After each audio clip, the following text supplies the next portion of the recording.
নবী গো, আপনি ওই কচুয়ার মানুষদেরকে জানিয়ে দেন, আপনি দলি কচুয়ার মানুষদেরকে জানিয়ে দেন, কোমর কাসার মানুষদেরকে জানিয়ে দেন, তারা যদি আমি আল্লাহকে ভালোবাসতে চায় নবী গো, তারা যেন আপনাকে অনুসরণ করে, আপনাকে মানে, আপনাকে এত আত করে, আপনার সকল কিছু যেন তারা মানে। যদি তারা আপনাকে মানে, তাহলে তাদেরকে আমি আল্লাহকে ভালোবাসার দৌলত দিয়ে দিলাম। আর যারা আমি আল্লাহকে ভালোবাসবে, ও পয়গম্বর, যারা আমি আল্লাহকে ভালোবাসবে, আমি আল্লাহ ওয়াদা করলাম ওই বান্দাদের পিছনের গুনাহগুলো আমি আল্লাহ মাফ করে দিব।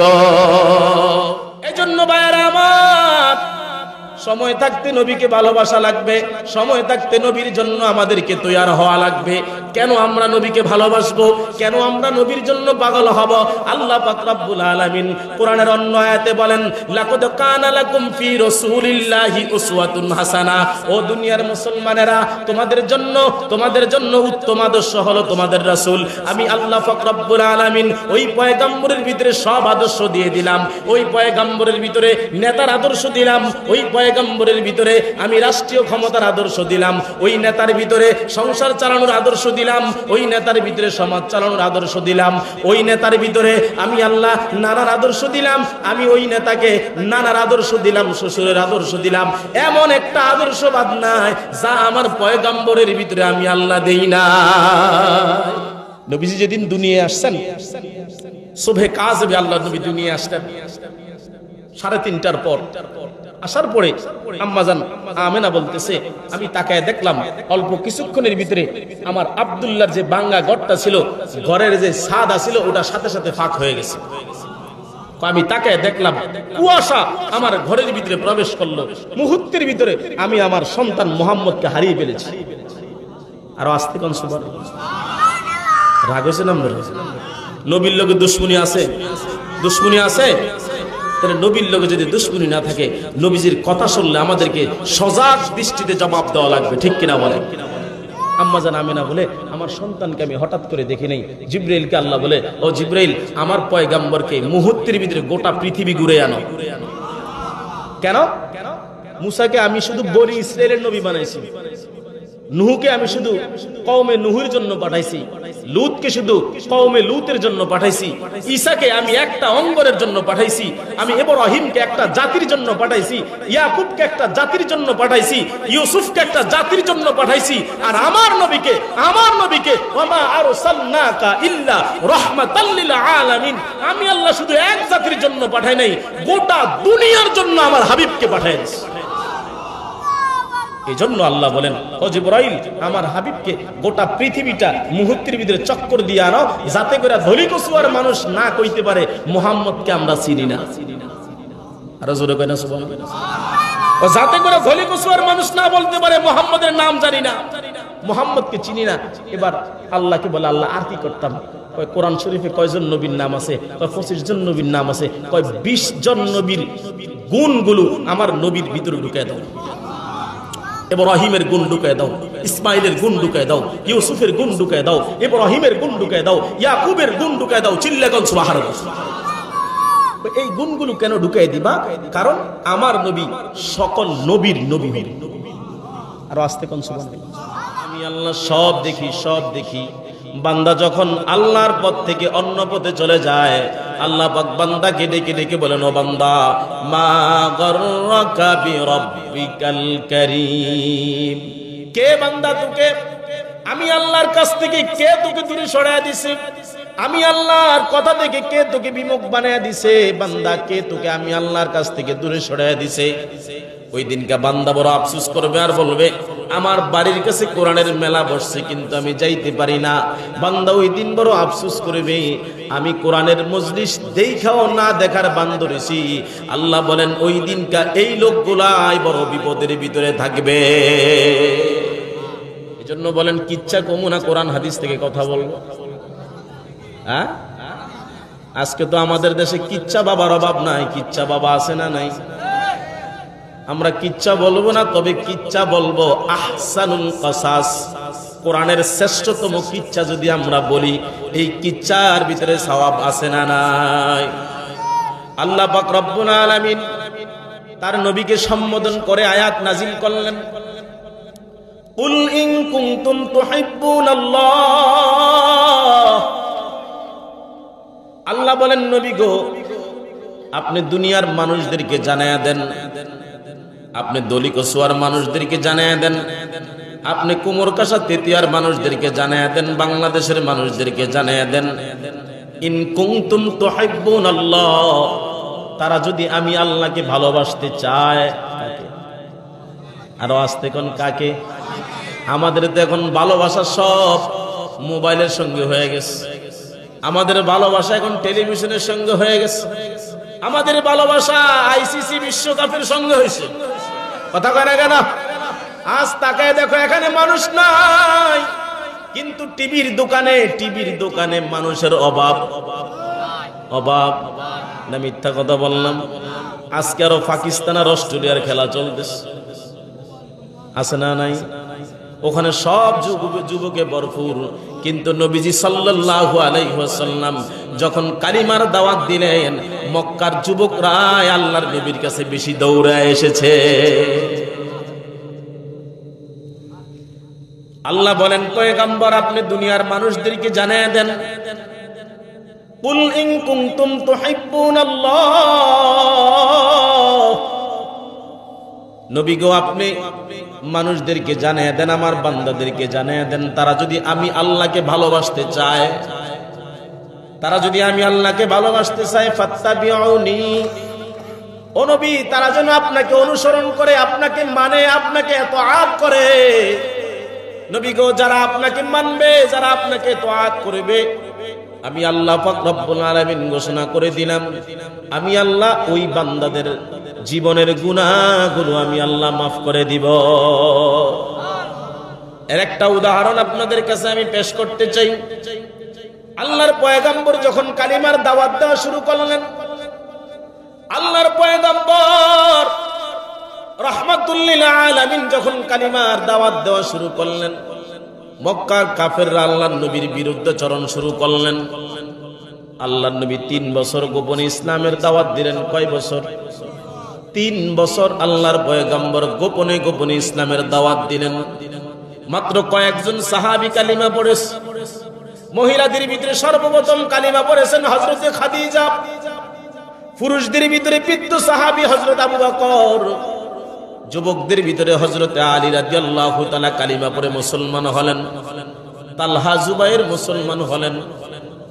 আল্লাহর পয়গম্বর মঙ্গলবারে আসরের নামাজের পরে খানায় কাবার দেয়ালের সঙ্গে পিঠটা লাগায়া দোয়া করলেন, আল্লাহ ও আল্লাহ, মক্কার 2 ওমরের 1 ওমর যদি ইসলামের ছায়াতলে আসে, তাহলে ইসলামটা দুনিয়ার ভিতরে তাড়াতাড়ি প্রচার প্রসার হয়ে যাবে।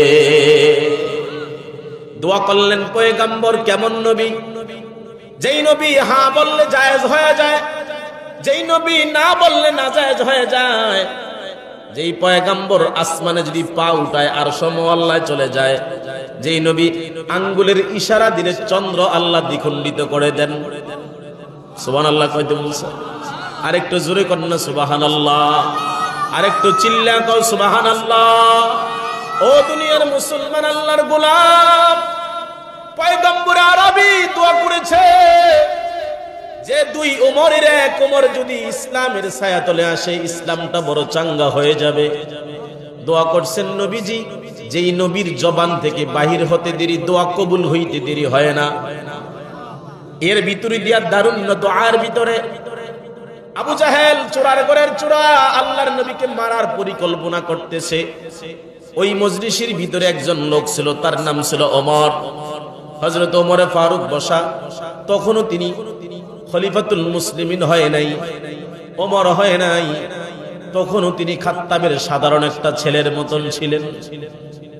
দারুণ নদওয়ার ভিতরে আবু জাহেল ঘোষণা করে দিলেন, কে আছো এমন বীর পালোয়ান, কে আছো? মুহাম্মদের শির এনে আমার কাছে দিবা। যদি মুহাম্মদের কল্লা দিতে পারো, আমি তাকে 1000 উট তাকে আমি পুরস্কৃত করব, কয়েক হাজার স্বর্ণ মুদ্রা আমি তাকে দেব। ওমর বলেন, ওই সময়ের ভিতরে আমার মতন এরকম সাহসী যুবক কেউ ছিল না। আমি দাঁড়ায় বললাম, ও আবু জাহেল, আমি রাজি, আমি রাজি। আবু জাহেলের সঙ্গে কন্টাক্ট হয়ে গেল। আল্লাহর পয়গম্বরকে মারার জন্য ওমরে ফারুক তরবারি হাতে নিলেন, হস্তে রাঙ্গা তরবারি নিলেন, তেজস্বী একটা ওট নিয়ে ঘোড়া নিয়ে রওনা দিলেন।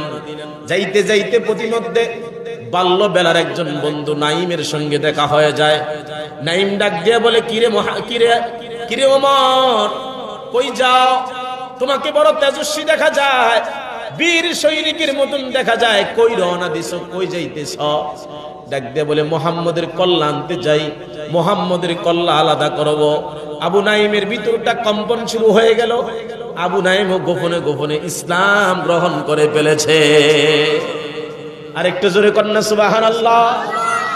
আবু নাইম গোপনে গোপনে ইসলাম কবুল করেছে। ওমর জানে না, মক্কার কাফিররা জানে না।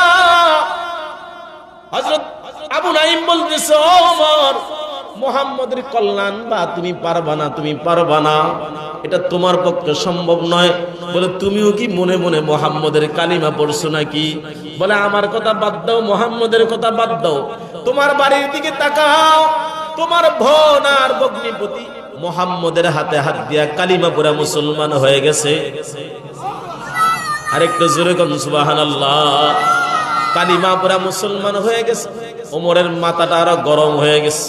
পাগলার মতন দৌড়ানো শুরু করলেন। মুহাম্মদ ছাইরা দিয়া বুইনের বাড়ির দিকে যায়। বোন আর ভগ্নিপতির বাড়িতে গেলেন, যায় দেখলেন বোন আর ভগ্নিপতি আল্লাহর কোরআন তেলাওয়াত করতেছে। এটা সাধারণ কোনো কিতাব নয়। এই কোরআন যদি কেউ মনের কান দিয়া শুনে, আল্লাহ তার ভিতরে কোরআনের নূর ঢুকায় দিয়া আল্লাহ তাকে জান্নাতি বানায়া দেয়।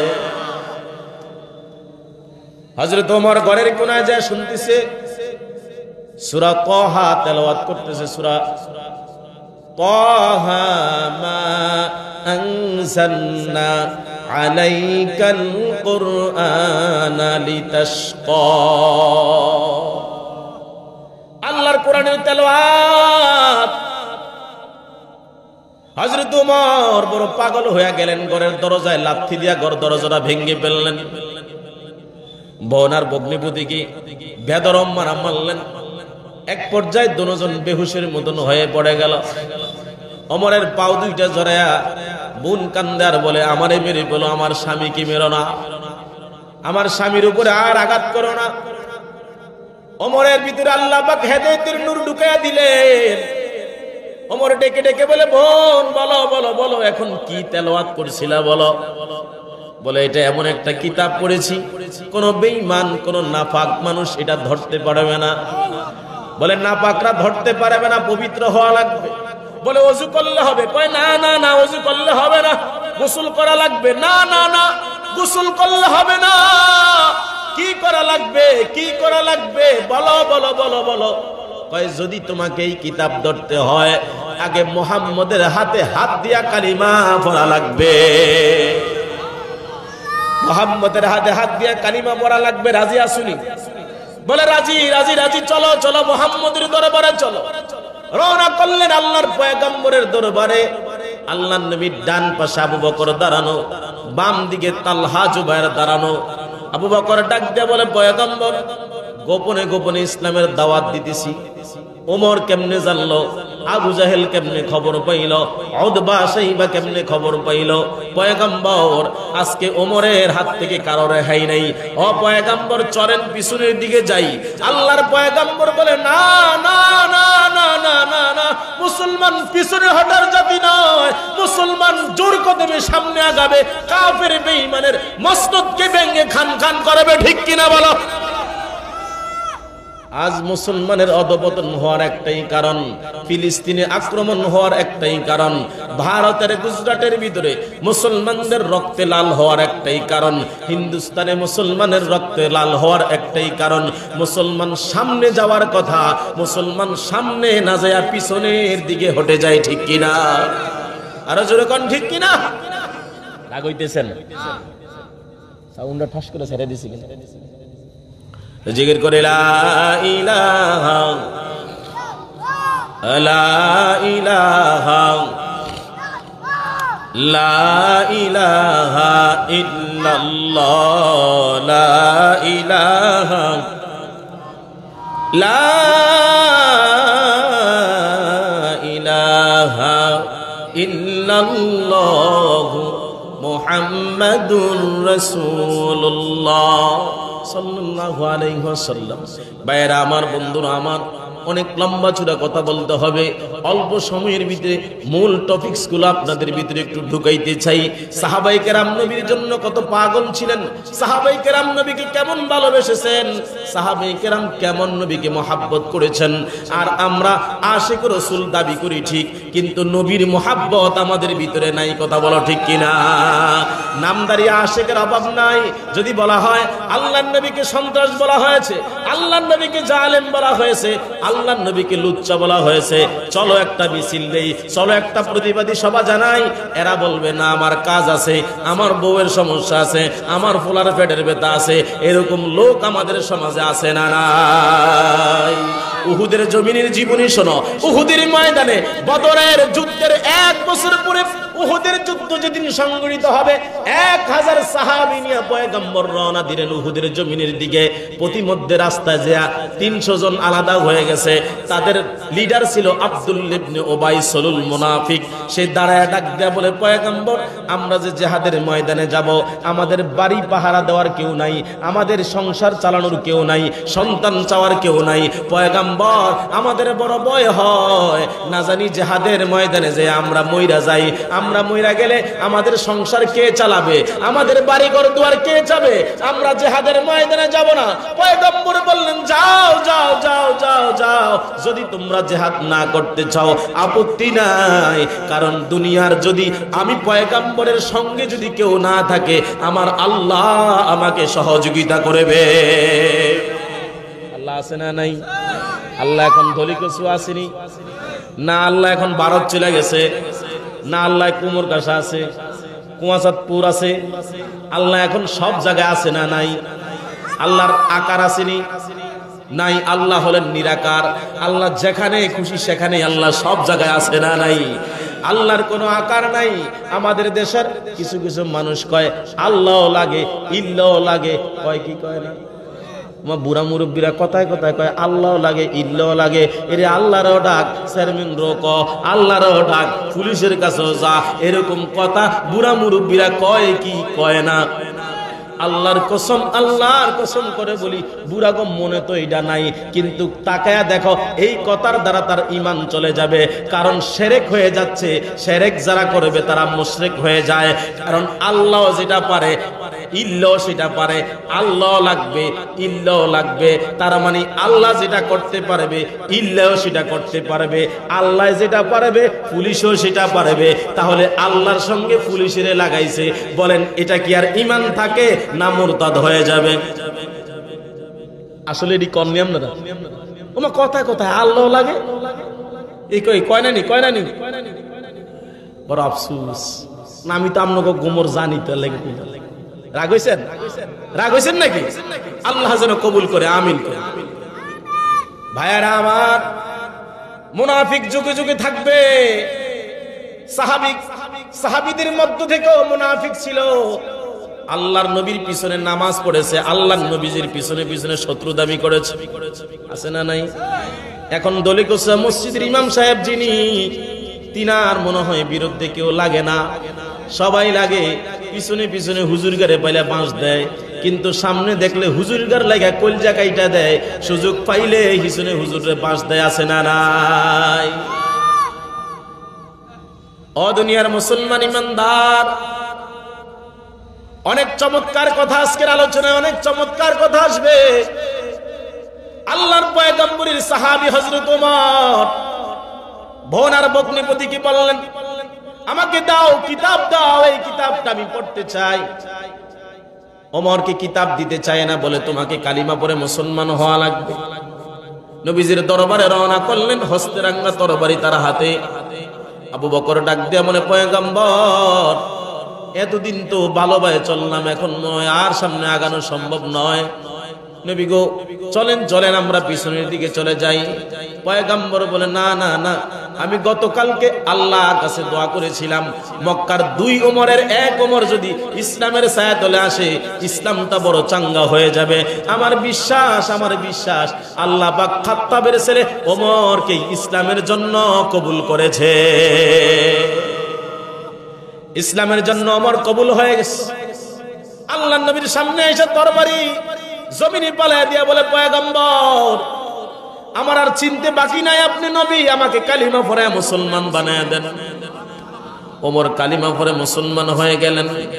ওমর তরবারিটা মাটি থেকে হাতে নিয়ে নবীজির হাতে উঠে দিয়ে বলে, পয়গম্বর নেন তরবারি আপনাকে দিলাম। এই তরবারি নিয়ে আমি দারুন নদআ থেকে আবু জাহেলের সঙ্গে ওয়াদা করে আপনাকে হত্যা করার জন্য আসলাম, কিন্তু পয়গম্বর আমি নিজেই আমার মাথাটা আপনার কাছে নোয়া দিলাম, আমি নিজেই আমার মাথাটা আপনার কাছে নোয়া দিলাম। ওগো পয়গম্বর আপনি আমাকে কালিমা পড়ে মুসলমান বানায়া দেন। হযরত ওমর কালিমা পড়ে মুসলমান হয়ে গেছে। এবার তরবারি হাতে নিয়ে আল্লাহর পয়গম্বরের হাতে দিয়া বলে, পয়গম্বর এই তরবারিটা আপনি আমাকে দেন, আমার কাছে এই তরবারি দেন। নবীজি তরবারিটা আল্লাহর নবী ওমরের হাতে দিলেন। এবার ওমর তরবারিটা হাতের ভিতরে নিয়ে একটা ভাষণ দিলেন, লম্বা একটা ভাষণ দিলেন, জালাময়ী বক্তৃতা দিলেন। ডাক দিয়া বলে, ও মক্কার কাফেররা শোনো, ও আবু জাহেল, উতবা, সাইবা, ও আবু সুফিয়ান শোনো, এতক্ষণ পর্যন্ত 1 মিনিট আগে আমি ওমর মুহাম্মদের বিরোধিতা করতাম, আমি মুহাম্মদের বিরুদ্ধে অস্ত্র চালাইলাম, কিন্তু শোনো শোনো শোনো শোনো, এখন আর আমি মুহাম্মদের বিরুদ্ধে নয়, আমি এখন মুহাম্মদের পক্ষের লোক হয়ে গেলাম। আমি এখন মুহাম্মদের পক্ষের লোক। কার পক্ষের লোক? আরে চিল্লা তো, কার পক্ষের লোক? আমরাও কি বলতে পারি আমি মুহাম্মদের পরিবারের লোক? বলতে পারি তো? আমরা নিজেকে যদি মুহাম্মদের পরিবারের সদস্য বানাইতে চাই, 5 ওয়াক্ত নামাজের মুসল্লি হওয়া লাগবে। আপনাকে আমাকে যদি মুহাম্মদের পরিবারের সদস্য হতে চাই, আপনাকে আমাকে নবীজির সুন্নত মানা লাগবে। আমরা যদি নবীজির পরিবারের সদস্য হতে চাই, আমরাও জিহাদের ময়দানে রক্ত বিলিয়ে দেওয়া লাগবে। কথা কয় না কেন? লাগবে কি লাগবে না? লাগবে কি লাগবে না? ও দলি গোসওয়া কোমর কাসার মুসলমান, তেতিয়ার মুসলমানেরা ভালো করে শোনো। আল্লাহর পয়গম্বরের সাহাবী ওমর জালাময়ী একটা বক্তৃতা দিয়ে বললেন, ও মক্কার কাফেররা, এতক্ষণ পর্যন্ত আমি মুহাম্মদের বিরুদ্ধে ছিলাম, এখন আমি মুহাম্মদের পক্ষে। যেই তরবারি নিয়ে মুহাম্মদকে কতল করতে আসলাম, এবার তোমরা ভালো করে শোনো, এবার তোমরা ভালো করে শোনো, এবার তোমরা ভালো করে শোনো। এখনকার পর থেকে যদি মক্কার আনাসে কানাসে কেউ মুহাম্মদের বিরুদ্ধে একটা কথা বলে, আমি তার কল্লা আলাদা করে দিব। নারে তাকবীর! আল্লাহর পয়গম্বর খুশিতে ভাগ হয়ে গেলেন। ওমর আরেকটা কথা বললেন, পয়গম্বর 3 বছর গোপনে ইসলামের দাওয়াত দিলেন, এখন আর গোপনে নয়, এখন ওপেন শুরু করেন। আর জোরে কোন সুবহানাল্লাহ। নবী গো, ও পয়গম্বর এখন আর গোপন নয়। কতদিন না খেয়া ছিলেন, মক্কার লোকেরা আপনাকে খাইতে দেয় নাই, মক্কার লোকেরা আপনাকে হাঁটতে দেয় নাই। আপনি গোপনে গোপনে রাতের আধারে আবু বকরকে নিয়া, আপনি তালহা জুবাইরকে নিয়া আপনি একা একা কালিমার দাওয়াত দিতেন। এখন আর গোপন নয়, এবার ওপেন আপনি কালিমার দাওয়াত দিবেন।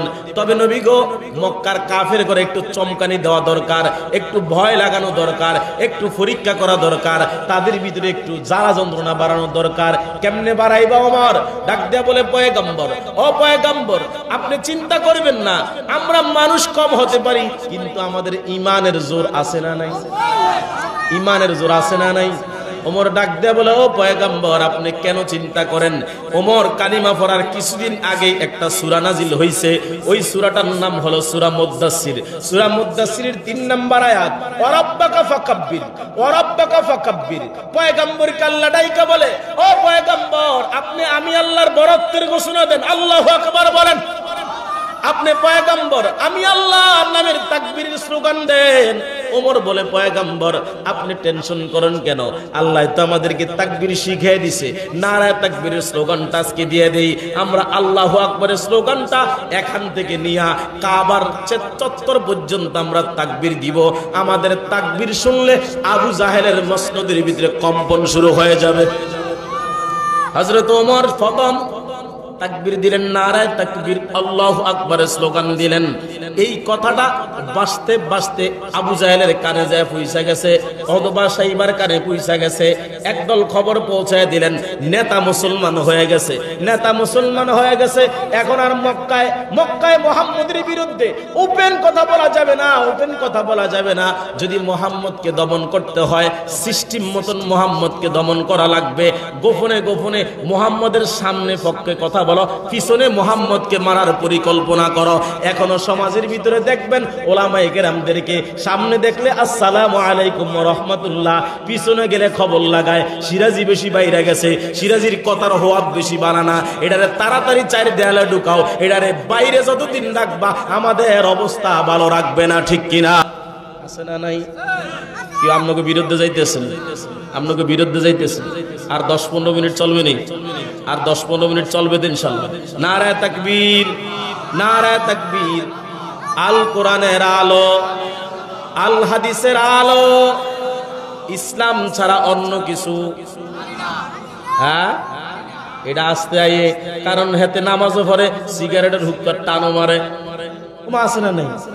ওমা হেতে নামাজ পড়ে আবার আরেকজনের লাল কাইটটা জমিন বাড়ায়, ওমা আছে না নাই?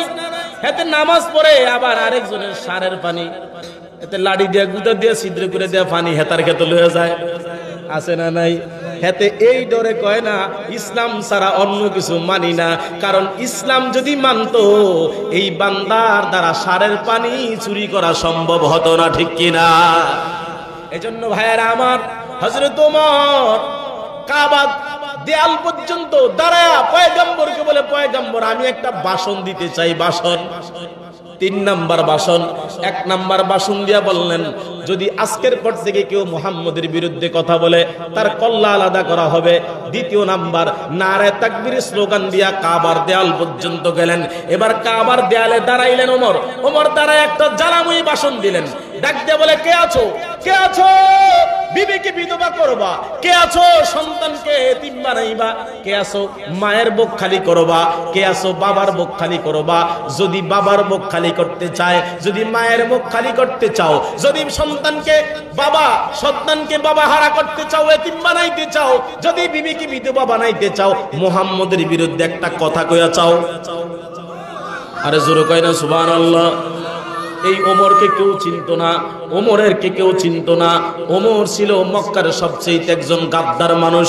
ওমরের একটা ইতিহাস শুনেন। হযরত ওমর যখন খেলাফতের মসনদ পেলেন, দ্বিতীয় খলিফা আমিরুল মুমিনিন ওমর একদিন সাহাবায়ে কেরামদেরকে নিয়ে বিশাল এক ময়দানের কাছ দিয়া যাইতেছে। যাওয়ার সময় হঠাৎ করে দাঁড়ায় গেলেন, সাহাবায়ে কেরামরা সহ দাঁড়ায় গেলেন। হযরত ওমর অঝর নয়নে চোখের পানি ছেড়ে ছেড়ে ছেড়ে ছেড়ে কান্দে, আর কান্দতেছে আর বলতেছে, সাহাবীরা রে তোমরা কি জানো এই ময়দান আমার পিছনের কথাকে মনে করে দিস। সাথীরা বলে, ওমর রে কি কথা মনে করে দিস? কই জানো আমার বয়স যখন অল্প ছিল আমার আব্বা আমারে ভেড়া চরানোর জন্য, উট চরানোর জন্য, বকরি চরানোর জন্য এই মরুভূমিতে ছাইরা দিয়া যাইতো। এত গরম, এত তাপমাত্রা, রোদের কারণে আমি চলতে পারতাম না। আমি একটু বলদ কিসিমের লোক আছিলাম। ওই যে উট দেখছো না, উট বিশাল বড় বড় উট, আমি উটের পিছন দিক দিয়ে যায় বইয়া থাকতাম। কই কেন বইতেন? কই একটু শ্যামা লাগতো, শ্যামা লাগতো, ছায়া লাগতো, এই জন্য বসতাম। কই আর জানুনি আমি যখন তার পিছনে বইসা থাকতাম, এই উট আমার গায়ের ভিতরে পায়খানা করতো, এই উট আমার গায়ে প্রস্রাব করতো। আমার আব্বাই দেখা করতো, তুই ফোলা দিয়া কোনো কাম হইতো না, তুই ফোলা দিয়া কাম হইতো না। কিন্তু আল্লাহ পাক রব্বুল আলামিন মুহাম্মদের ছায়াতলে আসার কারণে, মুহাম্মদের হাতে হাত দিয়া কালিমা পড়ার কারণে আল্লাহ পাক আমারে জগতের শ্রেষ্ঠ বানায়া দিয়েছে। এজন্য ভাইয়েরা আমার, ও মুসলমান ভাই, চিরদিন দুনিয়ায় কেউ থাকবো না। এই দুনিয়ায় থাকার জন্য আসি নাই, এই দুনিয়া থেকে একদিন চলে যাওয়া লাগবে। তবে গরু ছাগলের মতন যাইতে চাই না, বেঈমান মুশরিক কাফের হয়ে যাইতে চাই না। আমরা দুনিয়া থেকে বিদায় হওয়ার আগে পয়গম্বরে আরবীর উম্মত, খাঁটি উম্মত, আশিক রাসূল হয়ে বিদায় নিতে চাই কি চাই না? কারা কারা আশিক রাসূল হয়ে বিদায় নিতে চাই? দুটা হাত উঠে আল্লাহকে দেখায় দেয়, নারায়ে তাকবীর। হাত নামাই ভাইয়েরা আমার, ইখলাসটাকে অন্তরটাকে একটু পরিবর্তন করে নাও, মনটাকে একটু পরিবর্তন করে নাও। চিরদিন কেউ বাঁচবে না, চিরদিন কেউ থাকে না। সাদ্দাদ, হামান, আবু জাহেল, উতবা, সাইবা, ওই ফেরাউন নামের কুলাঙ্গার, তারাও দুনিয়ায় থাকে নাই, আমিও থাকবো না, তুমিও থাকবা না। তবে তোমার কাছে আমার আবদার রয়ে গেল, এই দুনিয়ায় যতদিন থাকবো আল্লাহর নবীর মিশন যেটা ছিল, এই মিশন জমিনে বাস্তবায়ন করার জন্য প্রয়োজনে রক্ত দিব, প্রয়োজনে জীবন দিব, তারপরও জমিনে আল্লাহর নবীর মিশনকে আমরা বাস্তবায়ন করব। রাজি আছি না নাই? এজন্য ভাইয়েরা আমার, হযরত ওমর ডাক দিয়া বলে, দুনিয়ার মানুষেরা শোনো, আমাকে কেউ চিনতো না, আমার কোনো দাম ছিল না, আমার কোনো ফেসিলিটি সমাজে ছিল না। আমি যখন মুহাম্মদের হাতে হাত দিয়া কালিমা পড়লাম, আল্লাহ পাক রব্বুল আলামিন আমার প্রতি এত মায়া করলেন, এত দয়া আমাকে করলেন। আমাকে আল্লাহ হেদায়েতের নূর দিয়া দিলেন। শুধু হেদায়েতের নূর দিয়া দেয় নাই, আল্লাহ পাক আমার প্রতি খুশি হইয়া আসমান থেকে জান্নাতের টিকিট পাঠাইছে। ও দুনিয়ার মুসলমান ইমানদার আল্লাহর গোলাম, এজন্য তোমাদের কাছে আমি হাতে পায়ে ধরে বলে যাই, হয়তো বা আর কখনো দেখা নাও হতে পারে, মানুষের হায়াতটা বড় এখন সংকীর্ণ হয়ে গেছে।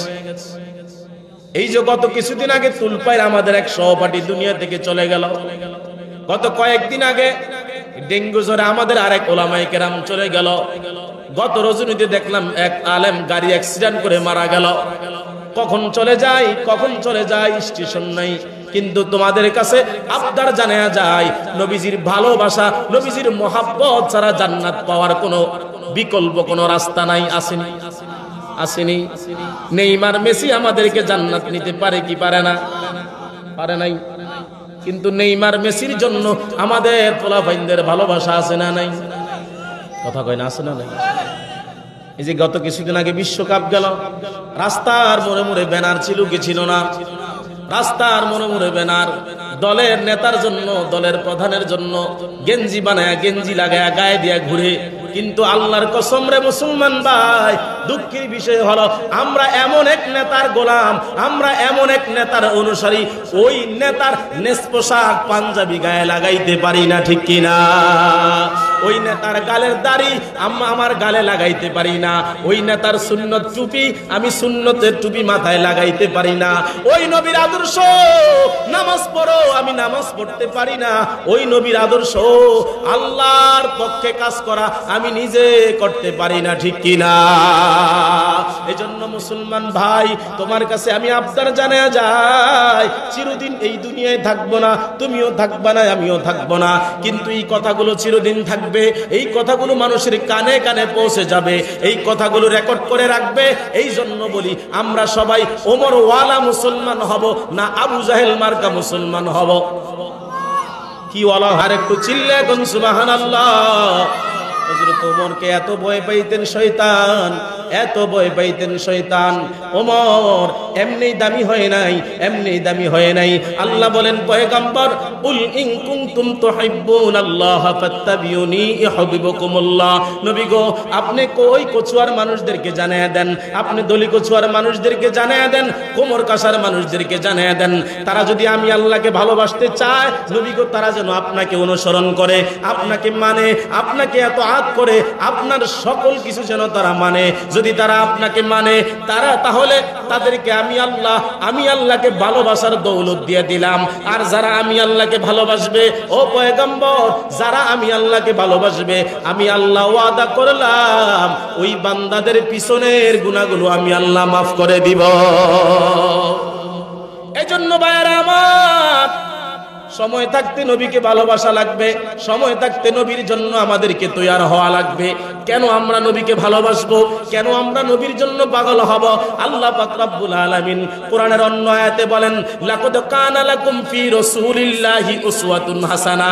ও দুনিয়ার মুসলমানেরা, তোমাদের জন্য উত্তম আদর্শ হলো তোমাদের রাসূল। আমি আল্লাহ পাক রব্বুল আলামিন ওই পয়গম্বরের ভিতরে সব আদর্শ দিয়ে দিলাম, ওই পয়গম্বরের ভিতরে নেতার আদর্শ দিলাম, ওই পয়গম্বরের পয়গম্বরের ভিতরে আমি রাষ্ট্রীয় ক্ষমতার আদর্শ দিলাম, ওই নেতার ভিতরে সংসার চালানোর আদর্শ দিলাম, ওই নেতার ভিতরে সমাজ চালানোর আদর্শ দিলাম, ওই নেতার ভিতরে আমি আল্লাহ নানার আদর্শ দিলাম, আমি ওই নেতাকে নানার আদর্শ দিলাম, শ্বশুরের আদর্শ দিলাম। এমন একটা আদর্শবাদ নাই যা আমার পয়গম্বরের ভিতরে আমি আল্লাহ দেই না। নবীজি যেদিন দুনিয়ায় আসছেন, সুবহে কাযবে আল্লাহ নবী দুনিয়ায় আসলেন 3:30টার পর। আসার পরে আম্মাজান আমেনা বলতেছে, আমি তাকায় দেখলাম অল্প কিছুক্ষণের ভিতরে আমার আব্দুল্লাহর যে বাঙ্গা ঘরটা ছিল, ঘরের যে ছাদা ছিল, ওটা সাথে সাথে ফাঁক হয়ে গেছে। আমি তাকায় দেখলাম কুয়াশা আমার ঘরের ভিতরে প্রবেশ করলো। মুহূর্তের ভিতরে আমি আমার সন্তান মুহাম্মদকে হারিয়ে ফেলেছি। আর আস্তে কোন সুবহানাল্লাহ। রাগ হয়েছে না? নবীর লোকে দুশ্মনী আছে, দুশ্মনী আছে। তাহলে নবীর লোকে যদি দুশ্মনী না থাকে, নবীজির কথা শুনলে আমাদেরকে সজাগ দৃষ্টিতে জবাব দেওয়া লাগবে, ঠিক কিনা বলেন? আম্মাজান আমেনা বলে, আমার সন্তানকে আমি হঠাৎ করে দেখি নাই। জিব্রাইলকে আল্লাহ বলে, ও জিব্রাইল, আমার পয়গম্বরকে মুহূর্তের ভিতরে গোটা পৃথিবী ঘুরে আনো। কেন? মুসাকে আমি শুধু বনি ইসরাইলের নবী বানাইছি, নুহকে আমি শুধু কওমে নুহের জন্য পাঠাইছি, লুতকে শুধু কওমে লুতের জন্য পাঠাইছি, ঈসাকে আমি একটা অঙ্গরের জন্য পাঠাইছি, আমি ইব্রাহিমকে একটা জাতির জন্য পাঠাইছি, ইয়াকুবকে একটা জাতির জন্য পাঠাইছি, ইউসুফকে একটা জাতির জন্য পাঠাইছি। আর আমার নবীকে ওয়ামা আরসালনাকা ইল্লা রাহমাতাল লিল আলামিন, আমি আল্লাহ শুধু এক জাতির জন্য পাঠাই নাই, গোটা দুনিয়ার জন্য আমার হাবিবকে পাঠাইছি। এই জন্য আল্লাহ বলেন, ও জিবরাইল, আমার হাবিবকে গোটা পৃথিবীটা মুহূর্তের ভিতরে চক্কর দিয়ে আনো, যাতে করে ধলি কসুয়ার মানুষ না কইতে পারে মুহাম্মদকে আমরা চিনি না। আর জোরে কয় না সুবহানাল্লাহ। ও যাতে করে ধলি কসুয়ার মানুষ না বলতে পারে মুহাম্মদের নাম জানি না, মুহাম্মদকে চিনি না। এবার আল্লাহকে বলে, আল্লাহ আর কি করতাম? কয় কোরআন শরীফে কয়জন নবীর নাম আছে? কয় 25 জন নবীর নাম আছে। কয় 20 জন নবীর গুণগুলো আমার নবীর ভিতরে ঢুকায় দাও। ইব্রাহিমের গুণ ঢুকায় দাও, ইসমাইলের গুণ ঢুকায় দাও, ইউসুফের গুণ ঢুকায় দাও, ইব্রাহিমের গুণ ঢুকায় দাও, ইয়াকুবের গুণ ঢুকায় দাও। চিল্লা বল সুবহানাল্লাহ। এই গুণগুলো কেন ঢুকায় দিবা? কারণ আমার নবী সকল নবীর নবী হবে। আর আস্তে কোন সুবহানাল্লাহ। এত লম্বা এক কথা মুসলমান ভাই। যেদিন নবীজি মেরাজ করতে গেলেন, আল্লাহর নবীকে আল্লাহ পাক রব্বুল আলামিন বাইতুল মামুরের ভিতরে নবীজিকে আল্লাহ পাক রব্বুল আলামিন ইমামতি করাইয়া সকল নবীদের ইমাম বানায়া দিলেন। এই যে কথায় তো কথা ঢুকে গেছে। এই যে আমাদের বাইতুল মুকাদ্দাস, মুসলমানদের প্রথম কাবা। ও ফিলিস্তিনের ভাইয়েরা ঠিক মতন খাইতে পারে না, নিজের ঘরে নিজে থাকতে পারে না। কথা কয় না কেন? আমি আজকে একটা ভিডিও দেখে কান্না করলাম নিজে নিজে। একটা ছোট্ট বাচ্চা বাবার হাত নিয়ে দাঁড়ায় রয়েছে, বাবার হাত নিয়ে সন্তান দাঁড়ায় রয়েছে।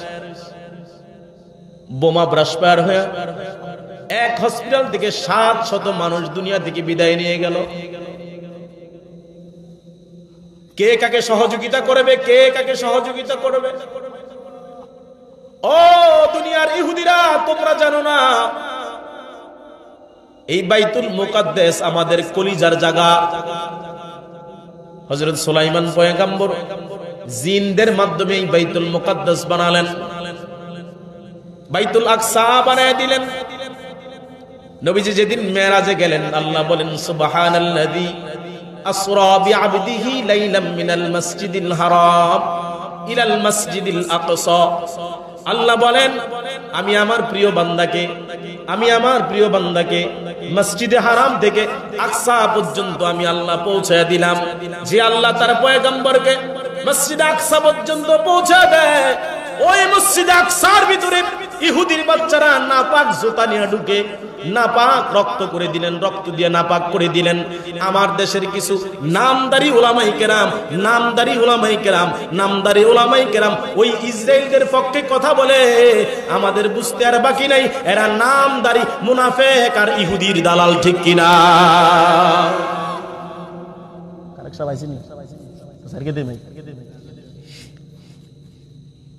নারে তাকবীর, নারে তাকবীর। প্রধান বক্তার আগমন। প্রধান বক্তা আইছে মানে আইশেষ, হ্যাঁ একটু চলবো, হ্যাঁ গান কইছি, কিচ্ছা কইছি, কথাগুলো কার? আরে কথা কয় না কার? আল্লাহর কথা যদি সারা রাত চলে, চলবে? চলবে? আমিন। আরেকজন আল্লাহ যেন কবুল করে, আমিন করে। আরো শুরু করে আমিন। এই বাইতুল আকসা মুসলমানদের প্রথম কিবলা। নবীজি যেদিন মক্কা থেকে মদিনায় হিজরত করে গেলেন, নবীজি কোন দিকে ফিরে নামাজ পড়বে চিন্তা পড়ে গেছে। আল্লাহ কোন নবী আপনি চিন্তা করেন কেন? সামনে যেটা সেটা দিয়ে শুরু করে দেন। সুবহানাল্লাহ বাজিয়ে কইেন। আর একটু আস্তে কন, আরো জোরে কন। কম কিল্লে এত টেনশন করেন? আপনি যেটা সামনে আছে সেটা দিয়ে শুরু করেন। নবীজি নামাজ পড়ে ভালো লাগে না, মজা আইয়ে না। আল্লাহকে হুজুর আমি বুঝি, আপনার মনের দুঃখ তো আমি বুঝি। নামাজের ভিতরে বললেন এবার আপনি আপনার বাড়ির দিকে ফিরেন, আপনার কিবলার দিকে ফিরেন। এই জন্য এখনো মদিনাতে একটা মসজিদ আছে, দুই কিবলার মসজিদ। আরে সুবহানাল্লাহ আস্তে কর না রে ভাই। এখনো মদিনাতে দুই কিবলার মসজিদ আছে। আর আমাদের দেশের নামদারি আহলে হাদিস নামের খবিসগুলো ইসরায়েলদের পক্ষে কথা বলতেছে। আফসোস লাগে, এরা রাসূলের হাদিস পড়ে, আল্লাহর কোরআন পড়ে ঠিক, কিন্তু ইহুদিদের পক্ষে সাফাই গায়। এরা কখনো মুসলমানদের বন্ধু হতে পারে না, এরা ইহুদিদের দালাল। ঠিক কিনা বলো? ফিলিস্তিনে আমার মুসলমান ভাইয়ের রক্ত ঝরবে আর আমি ইসরায়েলদের পক্ষে কথা বলবো, এটা কখনো সম্ভব হতে পারে? আমি আজকেও জুমার নামাজে আমার মসজিদে জ্বালাময় বক্তৃতা দিয়েছি। নামাজের পরে বিশাল এক মিছিলের আয়োজন করছি।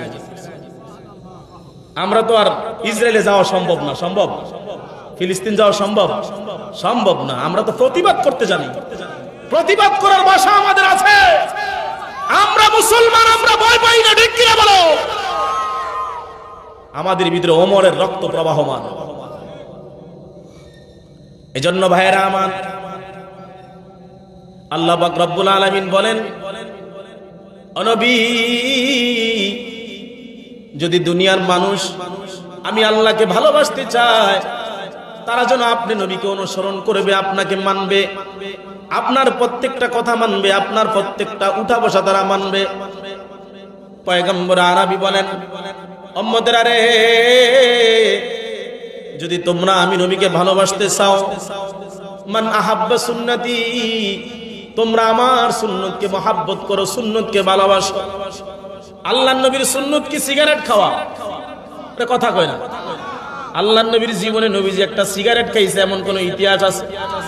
আল্লাহর নবীর সুন্নত জিন্সের প্যান্ট পরা, আল্লাহর নবীর সুন্নত দাড়ি কাটা, আল্লাহর নবীর সুন্নত টাকনুর নিচে প্যান্ট পরা, আল্লাহর নবীর সুন্নত, আল্লাহর নবীর সুন্নত জিন্স প্যান্ট আর শার্ট পরা আল্লাহর নবীর জীবনে একটা আসেনি? আসেনি? নাই নাই নাই। আল্লাহর নবীর জীবনে, আল্লাহর নবীর জীবনী, আল্লাহর নবী কেমন ছিলেন, আল্লাহর নবীর চুল কেমন ছিল, আল্লাহর নবীর নাক কেমন ছিল, আল্লাহর নবীর চোখ কেমন ছিল, আল্লাহর নবীর চেহারার গঠন কেমন ছিল, আল্লাহর নবীর এই জীবনীটা সাময়েল তিরমিজির ভিতরে চমৎকার ভাষায় উঠালেন। ও মুসলমান ভাই, সময় কম, এদিকে বলা যাবে না। শুধু একটু আপনাদের কাছে আমি মনোনিবেশ করতে চাই, আল্লাহর নবীর যেদিকে তাকাইবেন এদিকেই শুধু প্রশংসনীয়, আল্লাহর নবীর যেদিকে তাকাইবেন এদিকেই শুধু প্রশংসনীয়। এই জন্য আল্লাহর নবীর আসমানে নাম আহমদ, আসমানে হলো নাম আহমদ, জমিনে হলো মুহাম্মদ, জমিনে হলো মুহাম্মদ। আল্লাহ পাক জানায় দিয়া যায় আমার নবী আসমানেও প্রশংসনীয়, জমিনেও প্রশংসনীয়। অতএব যারা আমার নবীকে মানবা, আমার নবীর আদর্শ মানব যারা মানবা, তারা দুনিয়ায় আমার নবীর মতন প্রশংসনীয় হয়ে থাকবা। আল্লাহর নবীকে যারা ভালোবেসেছেন তারা দুনিয়া থেকে বিদায় নিয়ে গেছেন সত্য, কিন্তু মানুষ তাকে বলে নাই। উজানির কারি ইব্রাহিম সাহেব রাহমাতুল্লাহি আলাইহি আল্লাহর নবীর আদর্শ মানছে কি মানে না? এই কথা বলেন, মানছে কি মানে না? রশিদ আহমদ গঙ্গুহি মানছে কি মানে না? কথা কয় না, মানছে কি মানে না? আশরাফ আলী থানভী মানছে কি মানে না? সারসিনার পীর সাহেব মানছে কি মানে না? জনপুরের পীর সাহেব মানছে কি মানে না? আল্লামা দেলোয়ার হোসেন সাইদি মানছে কি মানে না? আল্লামা আহমদ শফি মানছে কি মানে না? জুবাইর আহমদ আনসারী মানছে কি মানে না? আড়াই বাড়ির বিশপ গোলাম পারওয়ার সাইদি সাহেব মানছি কি মানে নাই? ও মুসলমান ভাই, তারা চলে গেছে কিন্তু তাদেরকে কোনো মানুষ ভুলে নাই, ঠিক কিনা বলেন? এজন্য আমরা নবীর আদর্শের মালার গান গায়া যাই, নবীর আদর্শের মালার গান গায়া নবীর আদর্শে আদর্শবান হইয়া যদি মরতে পারি, গোটা দুনিয়ার মানুষ, আমি হাসতে হাসতে মরব, দুনিয়ার মানুষ আমার জন্য কাঁদবে। কবি বলেন এমন জীবন তুমি করো হে গঠন, মরণে হাসিবে তুমি কাঁদিবে ভুবন। এজন্য ভাইয়েরা আমার, আপনি কার ইতিহাস শুনবেন, আপনি কোন ওলির ইতিহাস শুনবেন, কোন পীরের ইতিহাস শুনবেন? কোন পীর, হক্কানি পীররা নবীর আদর্শের বাহিরে চলেন নাই, হক্কানি ওলামায়ে কেরাম নবীর আদর্শের বাহিরে চলেন নাই।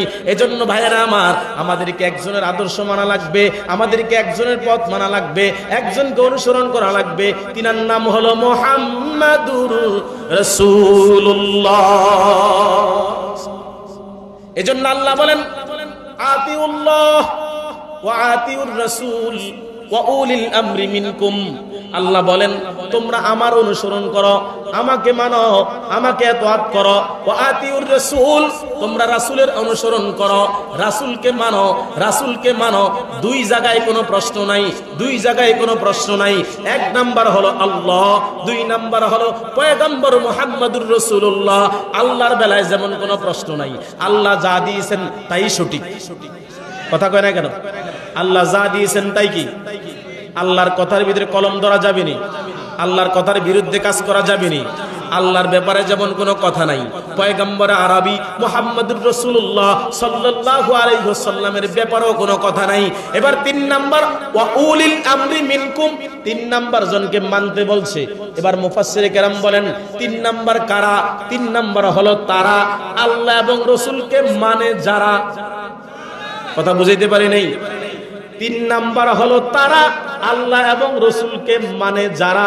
এবার বলেন মাদ্রাসায় পড়লে রসুলের আদর্শ পাওয়া যাবে কি যাবে না? যাবে কি যাবে না? মসজিদের ইমামের ভিতরে নবীর আদর্শ আছে না নাই? মাদ্রাসার শিক্ষকের ভিতরে আছে না নাই? আমার পূর্বে আমার হুজুর মাওলানা বোরহান সাহেব তিনি চমৎকার কথা বলেছেন যে হয় আলেম হও, নয় আলেমের ছাত্র হও, নয় আলেমের বন্ধু হও, নয় আলেমের খেদমত করো। ৫ নাম্বার হইও না, ৫ নাম্বার হইও না, আলেমের শত্রু হইও না। ঠিক কিনা বলো? এবার তাকায় দেখো দলিকুসওয়ার মোড়ে মোড়ে মোড়ে মোড়ে মোড়ে মোড়ে বাড়ির কোনা কোনায় হুজুরের বিরোধিতা করেনওয়ালা আছে না নাই? কোমর কাশা আছে না নাই? তেতিয়া আছে না নাই? কসুয়ায় আছে না নাই? বাংলাদেশে আছে না নাই? সব জায়গায় আছে।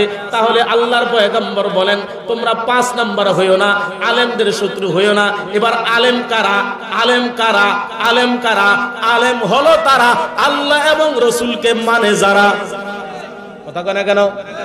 আল্লাহ এবং রসুলকে মানে যারা আলেম হলো তারা। আলেম নয় যারা নবীকে এবং আল্লাহকে মানে না যারা। কথা বলেন না কেন? তাহলে মানতে হবে কাকে? আল্লাহ এবং আল্লাহ এবং এই জন্য আল্লাহ বললেন ও নবী আপনি মানুষদেরকে জানিয়ে দেন যদি তারা আমারে চায় আপনাকে লাগবে। কাকে লাগবে? গাড়িতে উঠলে যেমন ড্রাইভার ছাড়া কসুয়া যাওয়া সম্ভব নয়, একটা মাতাল ড্রাইভারের কাছে যদি মাতাল ড্রাইভার নিয়ে যদি গাড়ি দিয়ে যান, এই গাড়ি কসুয়া যাওয়ার আগেই দামুল্লা ঢাইলে দিব। কথা কনাকা মনে করেন আপনাদের এই ধলিকসুয়ার একজন একটা গাড়ি নামাইছে, 40 সিটের 50 সিটের গাড়ি নামাইছে, গাড়িতে এসিও লাগাইছে, সব আছে, কোনো সমস্যা নাই, সিটগুলো খুব ভিআইপি, ইচ্ছা করলে ঘুমায় ঘুমায় ঢাকা যাওয়া যাবে, সব ঠিক আছে। হেলপারও খুব দামি, হেলপারও খুব ভালো, কিন্তু ড্রাইভারটা একটু বেতাল, ড্রাইভার ডাইনে কইলে বামে যায়। ওমা নাই, এতে ডইল্লা খায়, কি এর খায়, আবার এটা খায়। মা আসেনি আসেনি, এই দুই করে ফেরে ড্রাইভার আছে না নাই? আমরা তো রাত্রেবেলা ঘুরি, মাঝে মধ্যে দেখি ট্রাকের ড্রাইভাররা রাস্তার মাঝখানে রেলিং উড়ে দিয়ে পড়েছে। কিন্তু এইটার এই অবস্থা হুজুর হারা রাত হইতে গাড়ি চালাইছে তো মাল খায়া গাড়ি চালায় আর টাল হয়ে কথা কয় না? আছে না নাই? আছে না নাই? আপনি গাড়িও আছে ভালো, সিটও আছে ভালো, এসি করা গাড়ি, চমৎকার একটা গাড়ি, গাড়ির দিকে তাকাইলে উঠতে মন চায়, ভাড়াও কম, কিন্তু ড্রাইভার হইছে বেতাল, এতে বোতল খেয়ে গাড়িতে উঠছে। এবার কোন বোতল খেয়ে যদি গাড়িতে উঠে অথবা পাগলে যদি গাড়ি চালায়, এই গাড়ি কি সুস্থভাবে ঢাকা যাওয়া সম্ভব না রোগী হইয়া হসপিটালে যাওয়া সম্ভব? কি হইয়া? কেন? ড্রাইভার ভালো না কি ভালো নয়? আরো আসতে কোন কি ভালো নয়? এটা কি আমরা বুঝতে পারছি? তাহলে আল্লাহ পাক রব্বুল আলামিন বিশাল দুনিয়া বানায়া দিলেন। এই বিশাল দুনিয়ার জন্য শেষ জামানায় একজন নবী পাঠায়া দিলেন। এটা সাধারণ নবী নয়, এটা বিশাল বড় একটা ড্রাইভার, অভিজ্ঞ ড্রাইভার। যেই ড্রাইভার কোনোদিন গাড়ি অ্যাক্সিডেন্ট করছে এরকম কোনো রেকর্ড নাই, যেই ড্রাইভার কোনোদিন বেপথে চলছে কোনো রেকর্ড নাই, এমন এক ড্রাইভার যেই ড্রাইভার তাকাইলেই আরশ আজিম চলে যায়, ঠিক কিনা? এজন্য মুসলমান ভাই, এই ড্রাইভারের গাড়িতে যদি উঠতে হয়, তোমাকে আমাকে আল্লাহর কোরআনকে অনুসরণ করা লাগবে, আল্লাহর কোরআনের পথে আপনাকে আমাকে চলা লাগবে, আল্লাহর নবীর আদর্শ মানা লাগবে। পয়গম্বর জানায় দিয়ে গেলেন, আমার এক নাম্বার আদর্শ হলো আমার সুন্নতকে আঁকড়ে ধরো, আমার সুন্নতগুলো কি? একটা একটা করে যদি সুন্নত বর্ণনা করি রাত্র শেষ হয়ে যাবে। আজকে আপনাদেরকে তিনটা সুন্নতের আমল আপনাদেরকে আমি দিয়ে যাব। এই তিনটা আমল যদি করতে পারেন, আল্লাহর কসম করে বলে যায়, জান্নাতে যাওয়ার জন্য এই তিনটা আমলই যথেষ্ট। আর কোন আমল যদি আপনার আমল নামায় না থাকে, এই তিনটা আমল যদি আপনার ভিতরে জারি থাকে, জান্নাতে যাওয়া একেবারে সোজা হয়ে যাবে। শুনবেননি আঙ্গদের সাথে দেখবেন হাফের খেলা দেখায় একদল আছে, হ্যাঁ, এতে বেজি বার করে কাস্তে কথা কেন জমাইতে আছে, কি আরে জমায় কইতেছে কোন ওষুধ বেচা বেশি হইতো না, আমরা করে খেলাখুলা দেখাইয়া এরপর আইজাম এইতে জমাইতে 2 ঘন্টা। আমার কয় ঘন্টা শেষে কইবার আমার ওস্তাদ আইব, কি আইব? অনখেলা কি আরে না, ওস্তাদ আইছে, ওস্তাদ কয় দেখেন আমার এই বেজিডারে হাফেরে খাবার লাগবো, এই দুধ খাওয়ায়াম, মাছ খাওয়ায়াম, আমরা 10 টাকা ওমা আছে না নাই? শেষ তো খেলা দেখাইনি, দেখায় না। আমরা কি এরম নি? তোমার কথা কেন? আমরা এরম নি? আমগো দ্বারা সব পাওয়া যায়, কথা কেন? হক্কানি আলেমের কাছে যাইবেন, জান্নাতে যাওয়ার টিকিট পাইবেন। তোমার বিশ্বাস হয় না?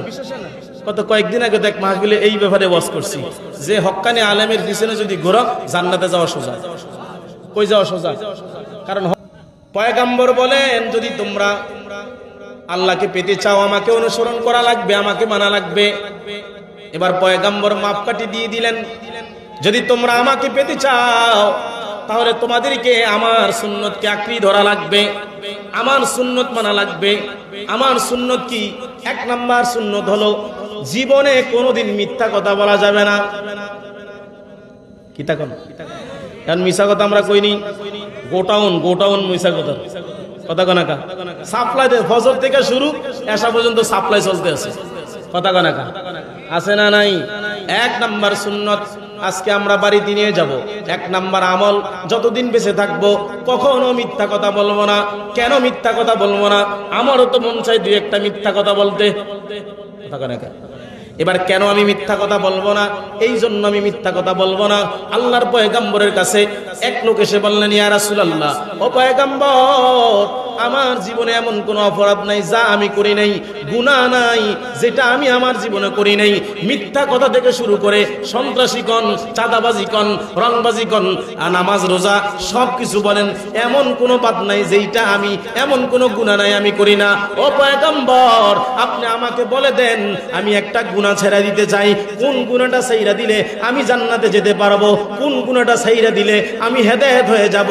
পয়গম্বর বলেন, তোমার বেশি ছাড়ার দরকার নাই, একটা গুনাহ ছাইরা দাও, যেই গুনাহ ছাইরা দিলে তোমার সব গুনাহ থেকে তুমি মুক্ত হয়ে যাইবা। ওই গুনাহটা আর কিছু নয়, তুমি আজকে থেকে ওয়াদা করে নাও কোনোদিন মিথ্যা কথা বলবা না। কি কথা? আর আস্তে কোন কি কথা? নবী বলেন, পয়গম্বরকে ডাক দেয়া বলে, ও পয়গম্বর, আমি তো এর চাইতে বড় জঘন্যতম অপরাধ করি, জেনা করি, ব্যভিচার করি, মানুষকে হত্যা করি। ও পয়গম্বর, বড় গুনার কথা বলছি, বড় গুনাহ। আল্লাহর নবী বলেন, মিছা কথার চাইতে বড় গুনাহ আর হতে পারে না। সকল পাপের বাপ হলো মিথ্যা কথা, ঠিক কিনা? যদি মানুষ মিথ্যা কথা ছেড়ে দেয়, নামাজ ছাড়তে পারবে না। যদি বান্দা মিথ্যা কথা ছেড়ে দেয়, চুরি করতে পারবে না। যদি বান্দা মিথ্যা কথা ছেড়ে দেয়, ওই বান্দা জেনা করতে পারবে না। যদি বান্দা মিথ্যা কথা ছেড়ে দেয়, পরের সম্পদ মারতে পারবে না। ভাই ভাইয়ের বিরুদ্ধে রাতের অন্ধকারে শত্রু দামি করতে পারবে না, ঠিক কিনা? এজন্য মুসলমান ভাই, 1 নাম্বার আমল তোমাদের কাছে আজকে দিয়ে যাই। জানি না আর কখনো দেখা হবে কিনা, জানি না আর কোনোদিন আপনাদের সামনে কথা বলতে পারবো কিনা। আজকে একটা আমল বাড়িতে নিয়ে যাও, যতদিন বাঁচবো আর কখনো মিথ্যা কথা বলবো না। রাজি আছেন না? নাই? নারে তাকবীর! আল্লাহ যেন আমাদেরকে কবুল করে। 2 নাম্বার আমল, যেই আমল আপনাকে আমাকে জান্নাত দিয়ে দিবেন, যেই আমল আপনাকে আমাকে জান্নাত দিয়ে দিবেন। 2 নাম্বার আমল হলো 5 ওয়াক্ত নামাজ জামাতের সাথে আদায় করব। রাজি আছেননি? রাজি আছেননি? 5 ওয়াক্ত নামাজ। এখন তো নামাজের ভিতরে শয়তানি আছে না নাই? ওমা হেইতে নওয়াজরে মূর্খায় আরো আস্তে আদার খায়। এতে রুকু সেজদার ভিতরে যায় আর কি, উঠছে আর নামছে, উঠছে আর নামছে। নাই নাই, আমরা তো ইমামতি করি, আমরা দিই।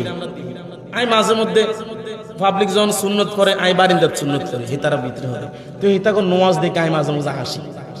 আবার নামাজের পরে ধরি সিটিং করে, নাম কই না, ইঙ্গিত দিয়া কই এই সমস্যা আপনাদের ভিতরে আছে। এতে নামাজ পড়ে রুকু নাই, সেজদা নাই, কি করছে না করছে আল্লাহ ভালো জানে। সবচাইতে বড় সুর নামাজ সুর। কথা কয় না? এখন সুর চলতো না, এখন দোলাই চলবো। কথা কয় না? এখন কি চলবো? কি চলবো? দোলাই। কি দোলাই? নামাজের দোলাই। কথা কয় না? কি দোলাই? বাইরা আমার, যার নামাজ ঠিক তার সব ঠিক হয়ে যাবে। যেই বান্দা নামাজটাকে ঠিক বানিয়ে ফেলেছে, ওই বান্দার দুনিয়া এবং আখিরাত উজালা হয়ে গেছে। একটা মানুষ দেখতে খুব কুচকুচে কালো দেখা যায়, কিন্তু লোকটা 5 ওয়াক্ত নামাজ পড়ে, আল্লাহ পাক তার চেহারার ভিতরে নূর দিয়ে দিবেন, নূর। আর আস্তে কোন সুবহানাল্লাহ। যদি কোনো বান্দা 5 ওয়াক্ত নামাজ ঠিক মতন আদায় করে, নামাজের ওযুগুলো ঠিক মতন করে, ওই বান্দার চেহারার ভিতরে আল্লাহ পাক নূর দিয়ে দিবেন। আম্মা জান আয়েশা সিদ্দিকাকে নবীজি বলে, ও আয়েশা, তুমি কি জানো হাসরের ময়দানে আমি পয়গম্বর আমার উম্মতদেরকে বাচ্চা বাচ্চা জান্নাতে নিয়ে যাব। ইতারে সুবহানাল্লাহ কয়, ডরান নি আম্মা? আরে জোরে কোন না সুবহানাল্লাহ, আর একটু জোরে কোন সুবহানাল্লাহ। আল্লাহর পয়গম্বর বলে, আয়েশা, আমি আমার উম্মতদেরকে একটা একটা করে বেছে বেছে আমি জান্নাতে নিয়ে যাব। আয়েশা সিদ্দিকা বলে, পয়গম্বর, কেমনে সম্ভব, কেমনে সম্ভব? কোটি কোটি কোটি কোটি কোটি কোটি বিলিয়ন বিলিয়ন মানুষ, আদম থেকে আপনি নবী পর্যন্ত, কিয়ামত পর্যন্ত যত মানুষ আসবে, সব মানুষ হাসরের ময়দানে উঠবে। আপনি আপনার উম্মতদেরকে কেমনে চিনতে পারবেন?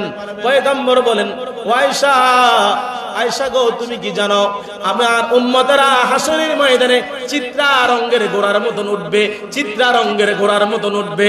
ও আয়েশা, মনে করো সাহারা মরুভূমির ভিতরে, সাহারা মরুভূমির ভিতরে এক ঝাঁক উট ছেড়ে দেওয়া হয়েছে, এক ঝাঁক ঘোড়া ছেড়ে দেওয়া হয়েছে। প্রত্যেকটা ঘোড়ার কালার এক রকম, কিন্তু মাঝে মাঝে মাঝে মাঝে মাঝে মাঝে মাথার ভিতরে, কপালের ভিতরে, গায়ের ভিতরে সাদা রঙের, চিত্রা রঙের কিছু ঘোড়া ছেড়ে দেওয়া হবে।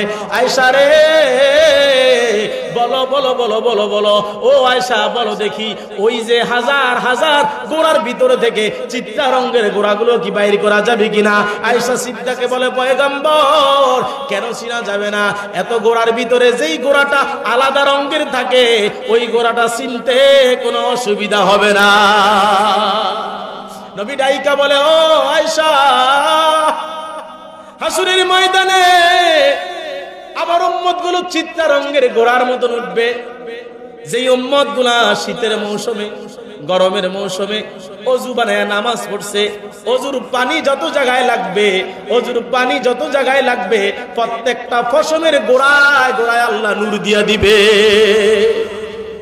প্রত্যেকটা ফসমের গোড়ায় গোড়ায় নূর চমকাবে, নূর ঝিকমিক ঝিকমিক করবে।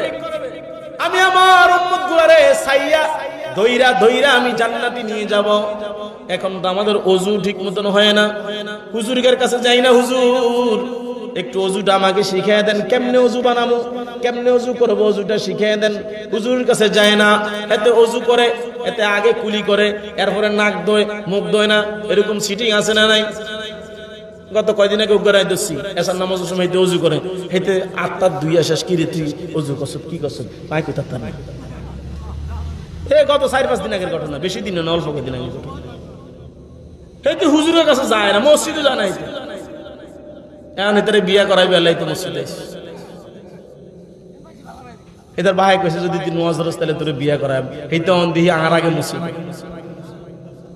এটা মজার কথা মনে হয়েছে, কইতেন এক বাদশার ফলায় মুসির মায়ের লগে ফেম হয়েছে। কার মায়ের লগে? আরে কথা কয় না, কার মায়ের লগে? মানে আঙ্গ নামাজটা একটু মিলে আসার না কিরম অবস্থা। তো মুসির মায়ের লগে তার ফেম হয়েছে, স্কুলে যায়, আইয়ে প্রতিদিন মায়ের ফলা এক লগে যায়, কথাতি হয়, দিয়ে খাওয়ার হয়, আশেপাশের মানুষে কানা ঘোষা করে, কিরে বাদশার ফলায় মুসির মায়ের লগে ফেম করে, এটা কি শোভা পায়? বাচ্চার কানো খবর আইছে, ফোলাও সুন্দর রাইত, কম্বল তোলে ঢুকা কুড়ুর কুড়ুর কুড়ুর কুড়ুর কথা কয়। আসেনি আঙ্গ দেশে তারা?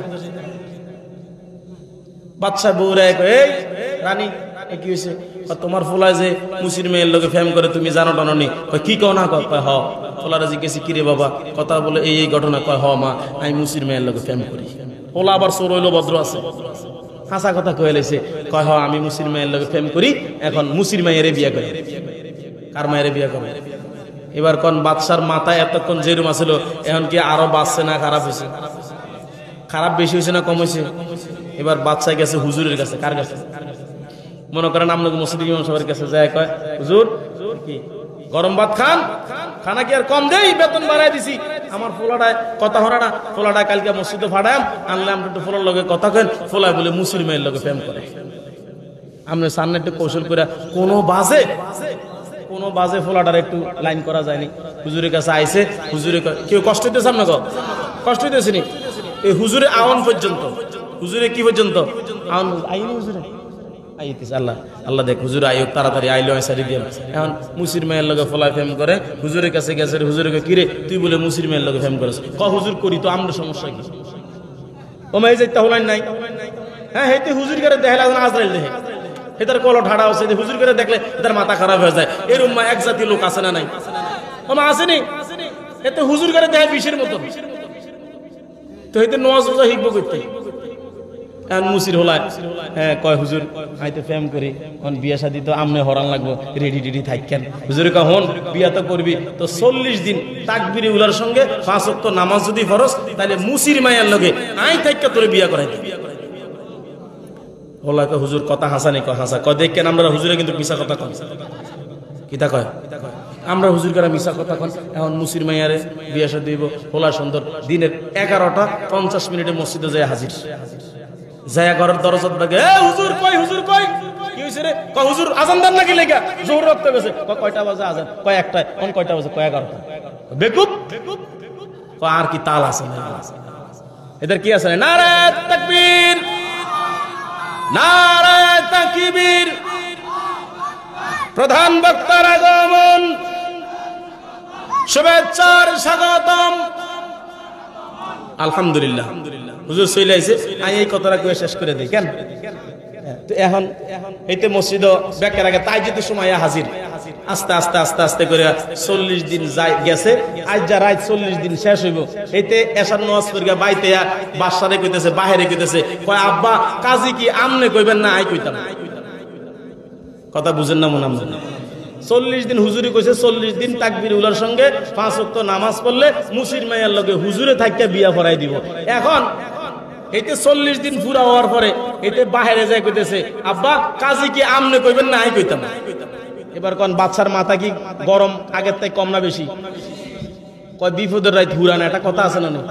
বাচ্চা কাল এই কাইতে হেই কাইতে, হেই কাইতে এই কাইতে, সকাল ফজরের আগে দে হুজুরের কাছে যায়, এ হুজুর পয়সা কি কম দিছি না আপনারে? কি দোয়া করছেন? হোলা যায় আরে কয় কি কাজী কি আই কইতাম না, হোলাই কইব। আপনি হোলার একটু টাইট দেন। হোলায় ফজর তো গেছে, গেছে রে কয় কিরে বাবা তুই কি দেখছ তোর বাবারে? হ কইছি কাজী কোন তাড়াতাড়ি বিয়া করতে না হবেন কোন? হুজুরে কয় কিরে তাকবীরে উলার সঙ্গে যদি 40 দিন নামাজ হতো, হেতে তো মায়া তাকবীরে কথা আরে ভুলে যাইতো। কথা কয় না? কোন আল্লাহর বান্দা যদি ইখলাসের সাথে, একনিষ্ঠতার সাথে, খুশু খুজুর সঙ্গে যদি 40 ওয়াক্ত নামাজ জামাতের সাথে আদায় করে, আল্লাহ পাক তার ভিতরে আল্লাহ পাক কোরআনের নূর, হেদায়েতের নূর ঢুকিয়ে দেন। আরেকটু জোরে কয় না সুবহানাল্লাহ। এখন ফোলায় জন এই কথা কইছে, হুজুরের মাথা গেছে গুরগা। হুজুরে কয় কি কস বেটা, তুই কি নওয়াজ হচ্ছ তো ঠিক মতো? কয় হুজুর হচ্ছি, উজানির থেকে কারিয়ানা শেষ করে আইছি, উজানির কারিয়ানার স্টাইলে তেলাওয়াত করে নামাজ পড়ছি। কত ওজু টজু করছ তো ঠিক মতো? কয় না হুজুর। কি কয়? কথা তো বাস্তব। আমি তো জানি 40 দিন যদি কেউ নামাজ পড়ে তার তো এই পরিবর্তন হওয়ার কথা ছিল, তোজন পরিবর্তন হয়, নিশ্চয়ই কোনো না কোনো বেজাল আছে। এও আমরা মুসলমানেরা এমন নামাজ পড়ি, না হয় অজু, না হয় রুকু সিজদা। ওমা কথা কয় না। এই জন্য আমরা নামাজ পড়ি ঠিক, আমরা চুরিও বন্ধ করতে পারি না, নামাজ পড়ি ঠিক জেনাও বন্ধ করতে পারি না, নামাজ পড়ি ঠিক মিথ্যা কথা বন্ধ করতে পারি না, নামাজ পড়ি ঠিক গীবত ছাড়তে পারি না। কথা বলেন ঠিক কিনা? এই জন্য আপনাকে আমাকে যদি রোল মডেল হতে চায়, জান্নাতি মানুষ হতে হয়, তাহলে একজনের আদর্শ মানা লাগবে, মুহাম্মাদুর সাল্লাল্লাহু। আল্লাহ যেন আমাদের প্রত্যেককে কবুল করে। আরো চিল্লা এখন আমিন। আমার ভাইয়েরা